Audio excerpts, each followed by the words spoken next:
کچھ لوگ یہ کہتے ہیں کہ ہمیں حضور کی بارگاہ میں حاضری دینے کی کیا ضرورت ہے، ہمیں حضور کا وسیلہ پیش کرنے کی کیا ضرورت ہے، جبکہ اللہ رب العزت رحمان بھی ہے، رحیم بھی ہے، پاک پروردگار عالم بھی ہے، وہ غفور بھی ہے، وہ چاہے تو ہمارے گناہوں کو معاف فرما دے، وہ چاہے تو ہمیں ایسے ہی بخش دے، پھر ہمیں حضور کا وسیلہ پیش کرنے کی کیا ضرورت ہے۔ تو دیکھیے اللہ نے ایک نظام بنایا، اللہ کی ایک قدرت ہے، اللہ کا ایک قانون ہے، اور مومن کے لیے ضروری یہ ہے کہ وہ قدرت کو بھی مانے، قانون کو بھی مانے۔ اللہ کی قدرت ہے، وہ چاہے تو کسی کو بغیر ماں باپ کے ہی پیدا فرما دے، یہ اللہ کی قدرت ہے۔ حضرت آدم علیہ السلام کو اللہ تعالیٰ نے بغیر ماں باپ کے ہی پیدا فرما دیا۔ حضرت حوا علیہ السلام کو بھی اللہ تعالیٰ نے بغیر ماں باپ کے ہی پیدا فرما دیا۔ حضرت عیسیٰ علیہ السلام کو اللہ تبارک و تعالیٰ نے بغیر باپ کے ہی پیدا فرما دیا۔ یہ اللہ کی قدرت ہے، اللہ چاہے تو کسی کو بھی بغیر ماں باپ کے ہی پیدا فرما دے، یہ اللہ کی قدرت ہے۔ اب اگر کوئی شخص یہ کہے کہ میں شادی ہی نہیں کروں گا، کیونکہ یہ میرا رب اس بات پر قادر مطلق ہے، وہ چاہے تو بغیر شادی کیے ہی مجھے اولاد عطا کر دے، تو آپ کیا کہیں گے کہ نادان، یہ اللہ کی قدرت ہے، اللہ کا قانون نہیں۔ اللہ کا قانون یہ ہے کہ اگر تم نے شادی نہیں کی، اگر تم نے ازدواجی تعلقات قائم نہیں کی تو بے اولاد رہو گے۔ اب یوں ہی کوئی شخص اگر یہ کہے کہ میں کھانا ہی نہیں کھاؤں گا،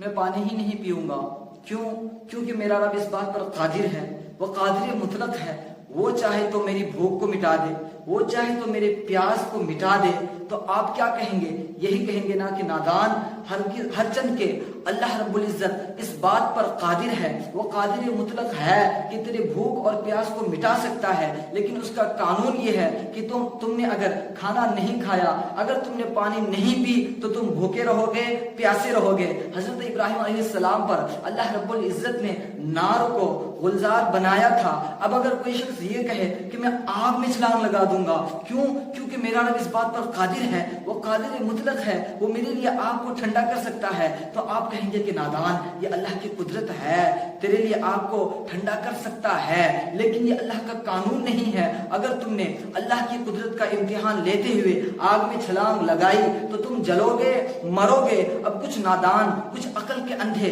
یہ کہتے ہیں کہ ہمیں حضور کی بارگاہ میں حاضری دینے کی کیا ضرورت ہے، ہمیں حضور کا وسیلہ پیش کرنے کی کیا ضرورت ہے، ہمیں یا رسول اللہ کی صدائے بلند کرنے کی کیا ضرورت ہے۔ میرا اللہ رحمان بھی ہے، رحیم بھی ہے، غفور بھی ہے، پاک پروردگار عالم بھی ہے، وہ چاہے تو ہمیں جہنم سے آزادی کا پروانہ سنا دے، وہ چاہے تو ہمیں جنت عطا کر دے، وہ چاہے تو ہمارے گناہوں کو معاف فرما دے۔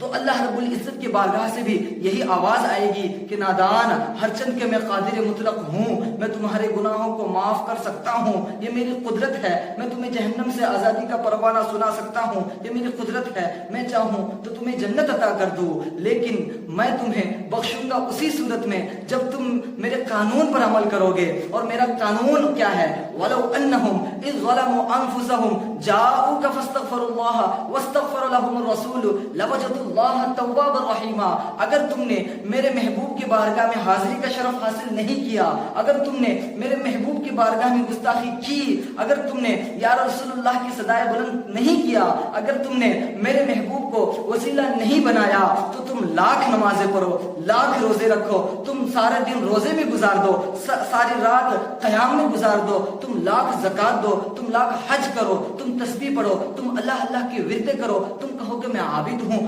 ساری عبادت تمہارے منہ پہ ماری جائے گی، کیونکہ یہ اللہ کا نظام ہے، یہ اللہ کا قانون ہے۔ اپنے مولا چاہتے ہو تو وسیلہ ڈھونڈ لو، بے وسیلہ نہ جدیو، ہرگز خدا ملتا نہیں، مل نہیں سکتا خدا، ان کا وسیلہ چھوڑ کر غیر ممکن ہے کہ چڑھیے چھت پہ زینا چھوڑ کر ذکر خدا جو ان سے جدا چاہو نہ جدیو، واللہ ذکر حق نہیں کنجی سفر کی ہے۔